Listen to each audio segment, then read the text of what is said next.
Double thank you again for coming this evening, and it's very nice to talk to a lot of you and to discover, sort of on the one hand it's rather good, on the other hand rather depressing, how few of you have ever actually been here before, and the same goes for Boswell's down the road. So it's a good thing that we've had the opportunity to introduce to ourselves. Just a very quick word. Richard mentioned the fact that we've been here since 1879. Sorry.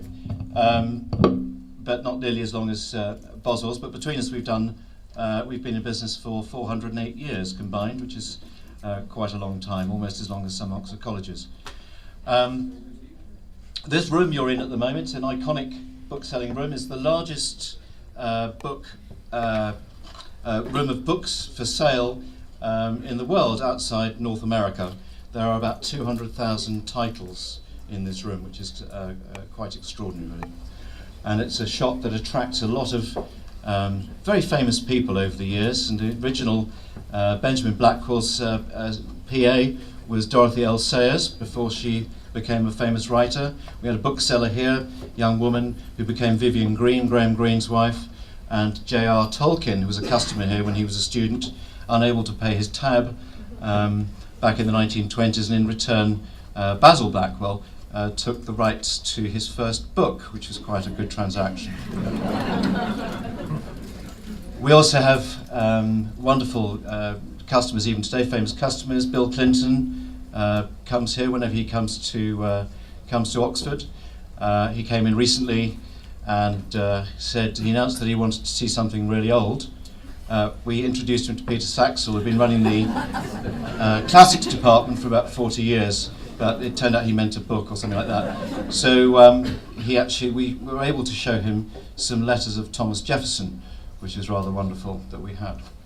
Anyway, I don't want to talk too much because we're really here to listen to Scott and Frank talk about the future of retail, which we'll do. I'm just going to say a few words about the other things that we do here. We don't just sell books, we also do a marvellous series of events, which Zul Verji, who's over here, and Emily Sargent, who's standing here between them, really put together a fantastic schedule of events. So, for example, on Saturday, to celebrate the opening of our new music shop here, the Harry Christophers are doing a free concert in this room, and we've got many other concerts coming up in the next few weeks, a lot of a cappella. And we've also, again, Zul has organised for production of the Mikado, which will be here in May, and also of Pirates of Penzance. So it really is looking at the future and what one can do with these extraordinary spaces that we have here. So without further ado, I'd like to introduce Scott Hamilton, who's Head of Sales for Blackwell Group. Thank you. Sorry, hi. I was told we weren't going to use the microphone, so apologies. I'm going to make an apology first of all because I am from the north, so you've noticed there's a camera up there. If you do want to buy the DVD afterwards, subtitles will be available for everybody afterwards. I've also had a phone call from my boss to explain, as with my Twitter account, these views are potentially my own and not the views of Blackwell's as an industry, so things could go wrong. I am a retailer, so I thought I would start with a plug for a book. And hopefully add a bit of wit. I got together with Frank today, and Frank's speech is amazing. So I thought I need to change mine slightly. First of all, I'm going to throughout what I'm going to talk about, I'm going to read two extracts from this. The book is actually Weird Things Customers Say in Bookshops. It's $7.99, so please do come back in and buy the book. But this is an extract from an interaction between a customer and a bookseller. Again, this is not Blackwell's, by the way. So the customer: "Hi, I'd like to return this book, please." The bookseller: "Certainly, do you have a receipt?" "Here." "You bought this book at Waterstones?" Customer: "Yes, we're not actually Waterstones." "But you're a bookshop?" "Yes, but we're not actually Waterstones." "You're all part of the same chain, aren't you?" "No, sorry, we're an independent bookshop." The customer's looking confused.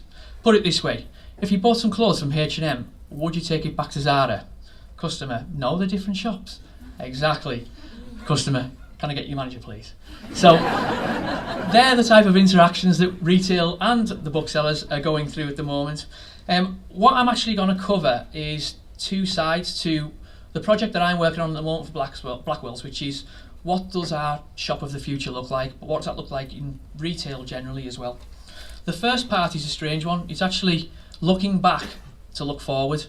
And the second part is, in particularly important to us, is if the future is going digital, how does that affect our retail space? So part one, the title that Victor gave us for the discussion was actually, is bricks and mortar retailing dead? The first thing I would say is, and I'm just clinging on to my job here, actually I don't believe that is the case, but I do believe that for a sustainable future there are a number of rules that we need to stick by. That actually, what I try and pull that together with for the business is what we call our core values. Number one on that list has got to be, do we always put the customer at the heart of every decision we make within our working day? Secondly, I would talk about heritage.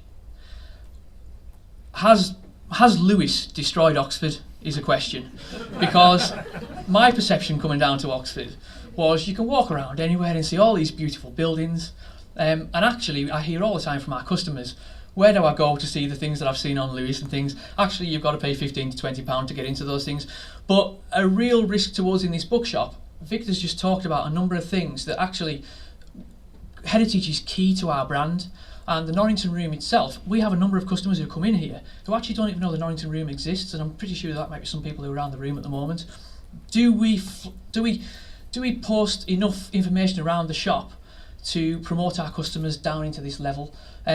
Things like, we're looking into things like the Blue Shield, that, you know, from the Heritage Foundation, that we need to look at, put maybe on the front of our shop.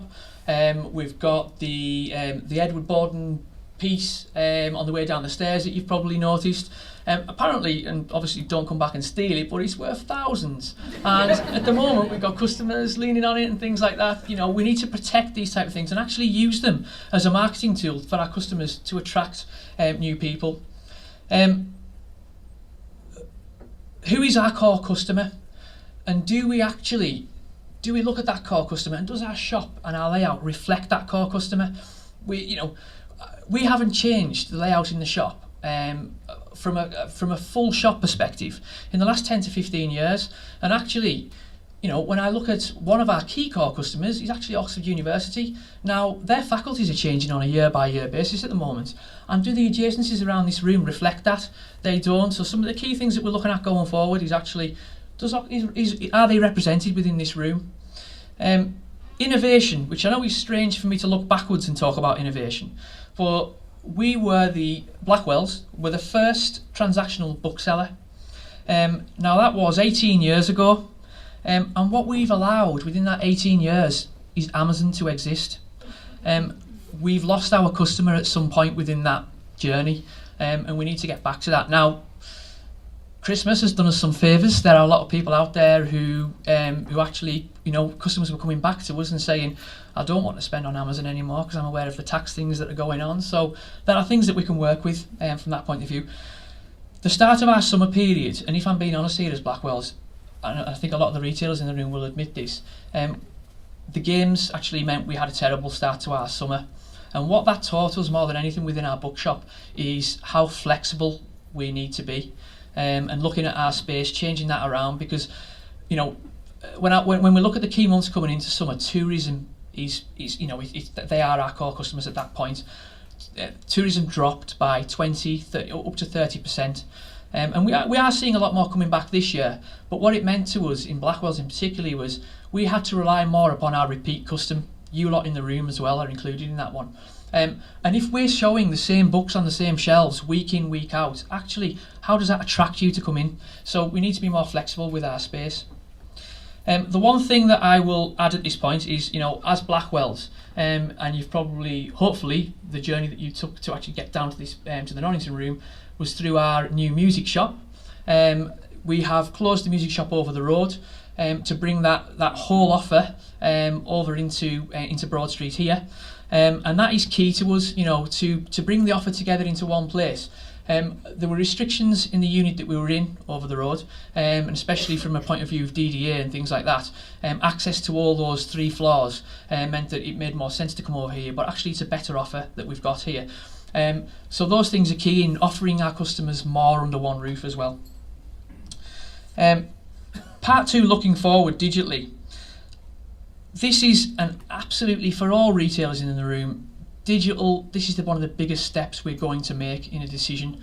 In my opinion, and I've looked at things, you know, we popped out to America to look at what the Americans are doing within book selling.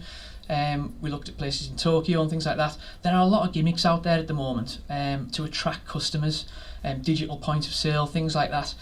So actually, you know, digital devices. So choosing that partner to go with, you know, this week's digital device actually won't be working next week. It's chip paper. So choosing that partner is absolutely key. One of the partners we've gone with at the moment is Nook, and if anybody has the opportunity to talk to me about the Nook device, the whole reason that we went with that is actually, and I'll come to this, but giving the customer the option of how they want to buy with anything digitally. That has got to be at the heart of your decision. And the Nook device for us means that they can download any digital content from any platform onto the one device. What we don't do is lock you in like the Kindle. Sorry, I have to say that. Just slipped, absolutely. Digital as a future could tell you that actually you lose your touch points with your customer. It becomes an impersonal relationship. And there are key ways in which you can actually keep hold of that. CRM is, you know, that is probably my number one priority at the moment. So when I look at a student, and you know, this is not just within Broad Street, this is across the UK. We potentially have a 3-year shelf life with students at the moment. They come to Oxford, Manchester University, they see Blackwell's, they shop with us. Actually, they love us as a bookshop. And then you talk to them 2 to 3 years later and they say, oh yeah, I loved Blackwell's. But they use the past tense. They don't continue that relationship. So capturing them at that point, finding out what matters to them, and then talking to them throughout their life and recommending to them throughout their life the things that matter is absolutely key in how we collate that CRM data. And that brings me on to what I see kind of fusing that whole piece together, which is a phrase that a lot of people are using within retail at the moment, which is omni-channel retailing. I don't know whether anybody has had the chance to read the Harvard Business Review. This is a paper that was actually produced in 2011, and it opens with a customer's journey. The girl's called Amy, and it's based from, remembering that the paper was produced in 2011, it's based 5 years ahead, and it talks through Amy's decision around buying a dress from a department store. So it starts with Amy's sitting at home, and she pulls, in front of her computer, she pulls together a video conference to her department store. A personal shopper appears on her screen in front of her from the department store, and she explains to her personal shopper the dress that she wants to buy. The personal shopper pulls up her avatar on the screen, which is an image of her, which they've saved over time, and picks a number of dresses and actually pushes them onto her avatar so she can visually see on her computer screen those dresses and potentially what she will look like in those dresses. At that point, as each dress comes up, there's a price comparison along the side that says you can buy that from us here, or it's this price in another place. Amy decides that she likes one of the dresses, and as a result reserves it online, but actually wants to see herself in that dress. So she reserves it within the shop and says, I want to come into the shop and try that on. Jumps in a car and actually goes to the shop. As she enters the shop, she's got a mobile device with her. There's an attendant at the front of the shop who immediately recognises her mobile device. That links to her name, her relationship and everything like that. He welcomes her straight away and says, morning Amy, we're aware you've just reserved this dress. I'll take you up to the changing room so you can see what we've got. Takes her upstairs. Alongside the dress, they've recommended a number of other shoes, different items that go alongside that dress. She tries it on, takes a photo of herself in the mirror, posts that directly onto Facebook and Twitter to ask her friends if they like the way that dress looks. Waits 5 minutes while she gets a few thumbs up or thumbs down. She gets the thumbs up and decides that she wants to buy that dress. She pulls her mobile phone out of her pocket again and pays for that dress without having any interaction with a desk, talking to a sales assistant or anything like that. She can actually pay for that with her mobile phone at that point. She thanks the assistant for helping her with trying that dress on, and as she leaves, she walks past a piece of digital signage on the wall that also recognises some of her attributes. She's female, she just bought a dress from that shop, and actually summer months are coming up, and it actually promotes a summer dress that she potentially could buy. She likes the summer dress, so again pulls her mobile phone out, scans the QR code, and within 24 hours has that summer dress delivered to her home. That paper was produced a year ago, and to some people that is a mile away from where we are. The shocking piece is that actually that technology exists today, and actually it exists very cheaply. As Blackwell's currently, what we're working on is exactly that piece around, as a student potentially first being introduced to the Blackwell brand, how can we create that journey and keep them throughout their lifetime and offer them and recommend different things to them? And that might even be that it's a student who's starting to shop with us, and their course is linked to, let's say, medical engineering as an example, and then we can turn around to them and say, do you know what, we actually work with a lot of partners in the engineering industry, we can provide hard hats to you, boots, the lot. So it takes that relationship forward in that way. So to summarise, how do we create that sustainable future for retail? What we've got to do, and this is the toughest part of the job, is we have got to allow the customer to make as many decisions as they want to. We can't push them in a direction, and that can include, as I talked about with Amy's mobile phone, that could include how they want to pay. There are different ways: contactless, credit card, cash, will we become cashless? There are different versions of what the customer wants, and we need to reflect that within our shops. So what are we doing as Blackwells to take that forward at the moment? We're trying to work towards, and this will happen in the next few weeks, localised website pages. So if you are sitting in Oxford, or if you live in Oxford and you log on for the first time to www.blackwells.co.uk, you will actually be launched into a site that is localised to Oxford at that point. It will ask you if you want to be reverted to that page, but that will automatically become your page then, and that will then offer you things within the Oxford area. We're launching an app in the next few weeks. In the next 2 weeks, that app will be actually a marketing app, which just tells you the things that are going on in the shops. It'll talk about events. It'll talk, even if it's just to tell you where the shop is. Within 4 to 5 weeks, that app will actually be transactional as well. We currently do reserve online, collect in store, and we also work with a number of platforms. Any book you want digitally, that you can get within any publisher, you can get through us. Smart card interactions for us are absolutely key, and this is something that I really do. I'm focusing on as part of the future. The government are talking a lot about ID cards for everybody, and everybody starts to panic at that point. Is the word card, will that be removed from any of our transactions anyways? Because actually is the mobile device the new card? But ID cards in particular, do people want to be walking around with a wallet full of cards? Absolutely not. Will one card have a number of purses on there that can do multiple different things, transactions, have money loaded onto it? The lot. Contactless payment, we are currently working with contactless payment. Within the next 3 to 4 weeks, we will accept contactless payment, hopefully within the shops. I suppose the key element to us on contactless is the transactional value is set at a limit of £40 at the moment. And actually some of the books around the walls here are a little bit dearer than £40. And it's only on credit cards, it's not on debit cards, but we will accept contactless payment. And again, as I mentioned, shop layout, how does that change and how does it become flexible to reflect the customer's needs?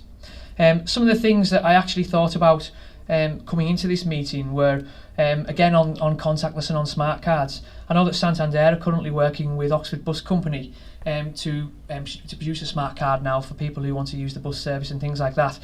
For the people around the room, the retailers, how do we really create that sense of community for either the tourists or the people who live within Oxford?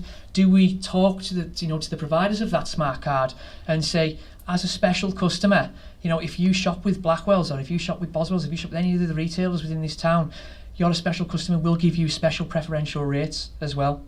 And again, that could be actually, if we can't progress that relationship, that could just be a relationship between ourselves and Boswells. that it could just be something that says you get points off, you've shopped with us, actually you can get this deal within Boswell's. What we want to do as an organisation is talk to you lot, the customers, and we want feedback from you lot to be able to build what this future looks like. So you lot are key towards that. Hopefully, I don't know whether I've lasted 10 minutes there, but thank you for listening to me, and I'll hand you over to Frank. Thank you.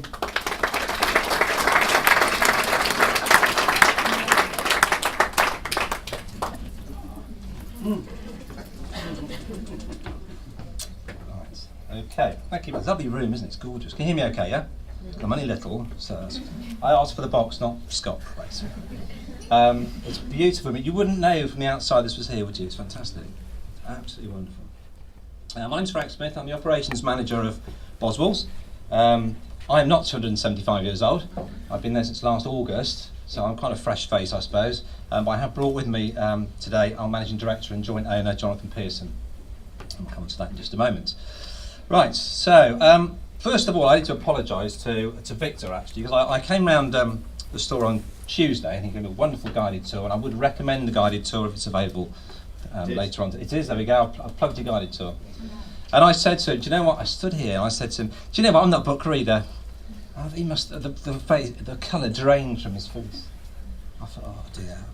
So, I got home and I realised I was about to read the beginning of a book. So my book I'm reading at the moment is Death and the Penguin by Andrei Kirchhoff.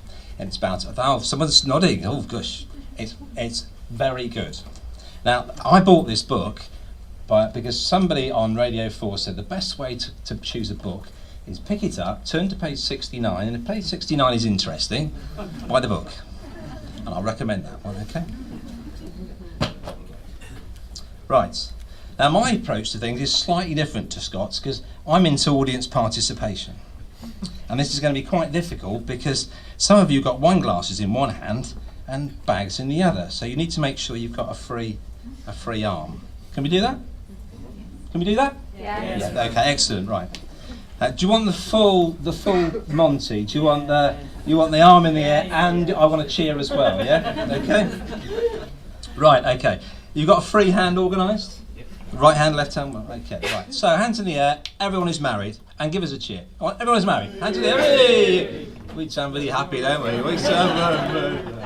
Hands in the air, everyone who's divorced. Hey! It was a cheer, I've been divorced then, it was a cheer for me. Hands up, everyone who's single. Keep your hands up, keep your hands up, keep your hands up. Now have a look around the room, girls, there's some single guys there, so look out, okay. Hands up, everyone who is deceased. No, okay. More importantly, hands up all those people who've heard of Boswell's. Yeah, hey, there we go, Jonathan, see? They have. Hands up all the people who've shopped in Boswell's this year. Not so many. We need to do something about that, don't we? So. As we said, it's our 275th year, and we'll come on to that little bit of history in just a moment. Now, to sort of put things into perspective, I'm 54. I was born in 1959, and I think I look quite good, don't you? Guys, moisturise every day, and you'll look like this, with no hair. I think it was the best year ever to be born because I had the 60s and the 70s and the 80s and the 90s. I had everything, absolutely everything. I had no real wars. Probably a few that weren't real wars, but no real wars. So I thought to myself, well, let's kind of put our 275 years into perspective. So who can give me some, this is where I want some participation. Things that happened in the 60s. Go on, what happened in the 60s? Tell me. I was born. You were born in the 60s. Hey, a bit cheer. What else happened in the 60s? Go on. Sorry? World Cup. We won the World Cup. The only time we've ever won it because we didn't have to qualify. And there was no penalties. So. Anything else in the 60s? Beatles. Oh yeah, the Beatles. Yeah, gosh, I remember being 7 and being in a cinema with my sister, and people were dancing in the aisles to the Beatles movie. They never do that now, would they? Ever? So, what about the 70s? Anyone? What happened in the 70s? 3-day week. Oh, gloomy. Ooh. Any other big things happened in the 70s? Sorry? Glam rock? Yeah. I've got T-Rex down here. I saw David Bowie do Ziggy Stardust. I was there. Decimalisation. Got all those Poor kids now couldn't count in 12s, could they? They couldn't do that now. So there you go. So the 80s. 80s? Was on music, Bob? Come on, 80s. New Romantic. I can see you. Yes, in your outfit. Yeah, soft cell, those sorts of things. What other things? Oh, Falklands War. Sorry. Milk Cup. There we go. See there. And that a bit like England winning the World Cup. That's the only time it's going to happen. So never mind. So you've got Live Aid. I put sort of those sorts of things down. A bit of punk as well.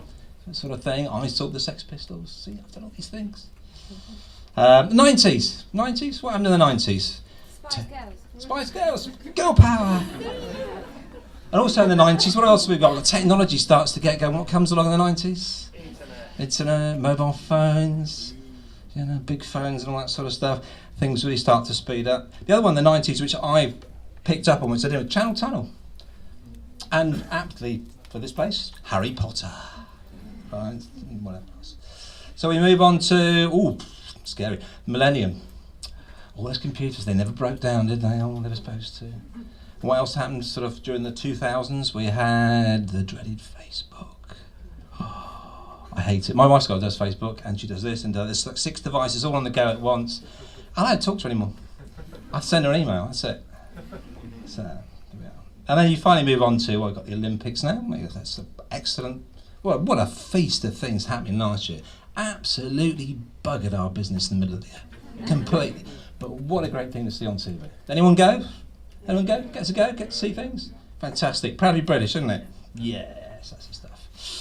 But the one thing I was promised in 1963, when I was stuck in my house when I was 4, and the snow was up to the top of the door, I was promised hover cars. And they never came, did they? They never came. We were all promised that. So the point I'm trying to make is that's 54 years, give or take a little bit. So 275 years. That's an eternity, isn't it? And there's not a line on his face either. That's fantastic. So I'll give you a kind of a potted history of Boswell's to put it in perspective. So Francis Boswell originally started selling travelling goods at 50 Cornmarket Street, which is where Clark Shoes are. So in that building there, where that building is. And the business remained in the Boswell family until the last member died in 1890, and the business then passed over to Arthur Pearson of the Oxford Drug Company. Until 1928, it was still at 50 Cornmarket Street. But then we up sticks and we moved to Boswell House, wonderful building. And we soon became hardware merchants. I would also say that the original building at Cornmarket Street, we were portmanteau makers. You know what a portmanteau is? Luggage. It's a piece of luggage that comes in 2 parts. And to get onto the English side of things, the portmanteau word is also 2 words put together. So fog and smog is a portmanteau word. So there we go. I'm really good at pub quiz, by the way, on the tops. So moved into Boswell House, and then from that was hardware store in 1929. From 1952, we were listed as a department store.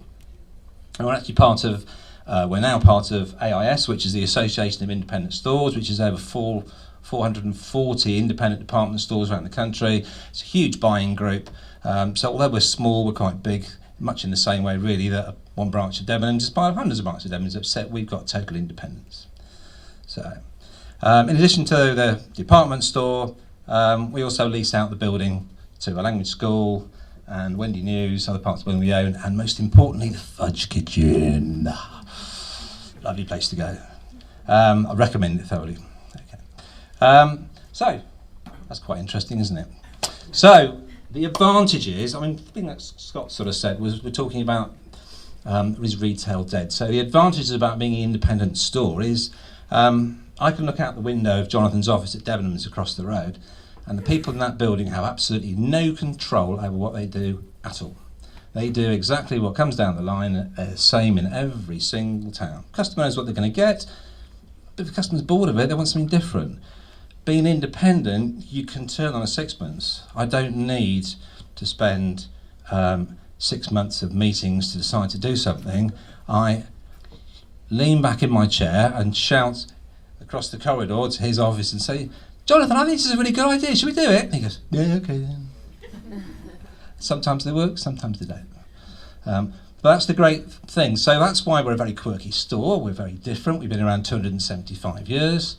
And we're slowly developed over the years. And we're finding at the moment we have to probably move, everyone has to move a lot quicker than they did before. Everyone has to embrace the internet and technology and customers' requirements. But as long as everything's built around the customer and we keep moving forward, every year, every single year of 275 years, we grow our business. Every single year, it moves on again.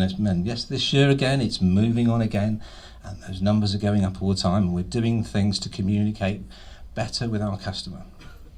Whether it's internet, which we've not been very good at, and we're now starting to invest in that, and that's bearing fruit literally in the last few months, or it's point of sale in our store, communicating to our customers, or it's actually advertising, which we've not done for a while. We're just about to embark on a very large campaign to celebrate our 275 years. So, and that's something we've not that sort of campaign we haven't done in the past, and it falls quite nicely for us this year because not having the Olympics or some sort of big event, we've got our own events. We're 275 years old, and hopefully we'll carry on because the chances are we won't be here when we're 300. I don't know. I hope I am, but perhaps not doing the same job. So, 275 years, a great thing to celebrate. It just proves that as you keep progressing and focusing on your customer, you can keep moving on all the time and have a niche in the marketplace. It's not necessarily all about the internet or all about being big and beautiful. Very nice example. Friday I went to John Lewis in Newbury because I want to nick some ideas, got some nice ideas. They can pay for the ideas. And it was empty, absolutely empty. 3 floors, there was not a customer in there. How can you make a business run like that? They've got lots and lots of retail premises. The retail part's not drawing enough people in. Their internet's working very nicely, but that part isn't. Because next door, 2 doors down, is Camp Hobson, an independent store, and I walked in there, and it was full of people. Buying the same products, but it was full of people, because it had some character and some pedigree and some heritage. And it's a bit like Blackwell's, I suppose, very similar to ourselves. And the 2 companies together, hopefully we're going to do some things this year together, because we both represent some of the things that are different about Oxford. I'm sure there's other companies out there, retail companies, that represent different things that we can bring together to present to our customers differently. So I'm Frank Smith, that's Jonathan Pearson, we're 275 years old and we're Boswells. So now, put your hand up, who's going to shop in Boswells? Thank you. Thank you very much for your time.